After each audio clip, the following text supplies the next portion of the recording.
Já estamos de volta com o Dr. Miguel Mastropaulo.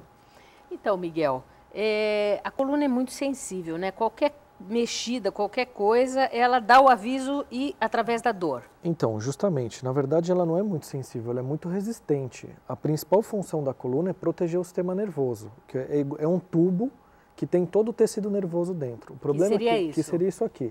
Só que o que acontece? Se esse tubo fosse um tubo estático, seria uma coisa. O problema é que esse tubo ele precisa fazer diversos movimentos e a medula que está aqui dentro da meninge, ela não pode se alterar muito o posicionamento. Então, quer dizer, ela tem que fazer movimentos, mas o que está dentro não pode se mexer muito. O problema é que essa rotina que a gente leva de má postura, gerando sobrecarga nas articulações, estraga a articulação e aí a mecânica da articulação começa a atrapalhar o sistema nervoso, é quando começa a gerar dor. Então o trabalho do quiropraxista é identificar esses pontos e começar a corrigir. Então, por exemplo, aí na coluna cervical, o que a gente está vendo? É um raio-x simples da coluna cervical. Esses pontinhos em amarelo são os processos espinhosos, eles têm que estar alinhados, né? Esse não está 100% alinhado, mas existe um bom alinhamento. A base do crânio, ela tinha que ser reta, né?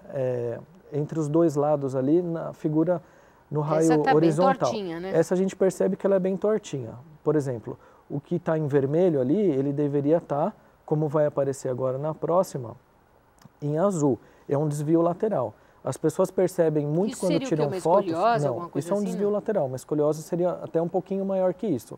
Isso é um raio-x simples que muito profissional da saúde vai olhar e falar que a pessoa não tem problema nenhum, o que não é correto.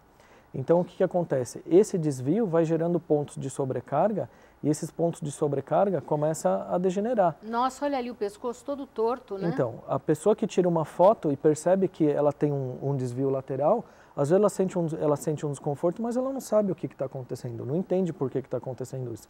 E isso pode ser porque ela usa o travesseiro errado, deita sempre do mesmo lado, ela tem um hábito que foi criando esse tipo de problema.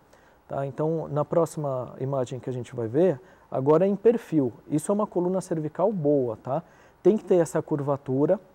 Esses espaços que vão aparecer agora em verde são os espaços dos discos, eles têm que ser grandes. Isso é o pescoço? Isso é o pescoço, tá? E as vértebras, que está em cinza ali, na verdade. Então, a pessoa que perde essa curvatura, porque ela cria essa má postura, estava lendo deitada lá no sofá, como a gente mostrou, o que estava em azul se perdeu. Então, o que aconteceu? A coluna retificou e isso começa a distribuir errado o peso. Então, o espaço verde é o espaço dos discos. Nota que quanto mais para baixo ele fica amarelo e depois vermelho.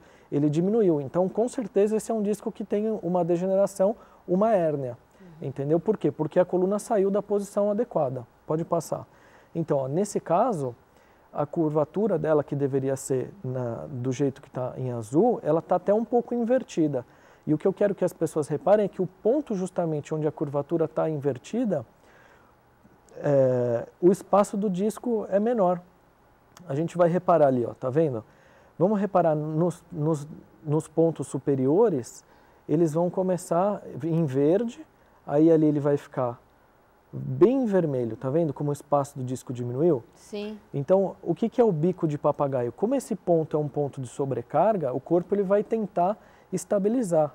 Olha que aquela linha amarela, ela desce retinha, e no ponto que o disco está vermelho, essa linha amarela, ela dá um salto para frente. Isso é uma calcificação. Então, o bico de papagaio, ele aparece sempre no ponto que existe uma sobrecarga. Então, o bico de papagaio, ele não é uma coisa natural, ele é um ponto que o organismo está tentando defender. Né? Então, por exemplo, aí a gente divide a coluna cervical em duas partes, cervical alta. Quando se tem um problema na cervical alta, a maioria dos sintomas são na cabeça. Então, por exemplo, dores de cabeça, né, crises de enxaqueca, tontura, zumbido de ouvido, geralmente são disfunções da coluna cervical alta. E na parte inferior da coluna, na cervical baixa, os sintomas já são irradiações para os braços, né? Dor no pescoço, mas dores no ombro, dor no braço, às vezes até um pouquinho da parte dorsal. Formigamento, dormência, isso por compressões causadas pelos discos no sistema nervoso. Então, o que acontece? Não adianta tomar medicamento, Mônica, você tem que identificar esses pontos e corrigir. O trabalho quiroprático ele vai fazer o quê? Ele vai relaxar essa musculatura que está com problema e a gente vai fazer os ajustes articulares. Aí a gente resolve o problema. Vamos falar mais no nosso próximo bloco.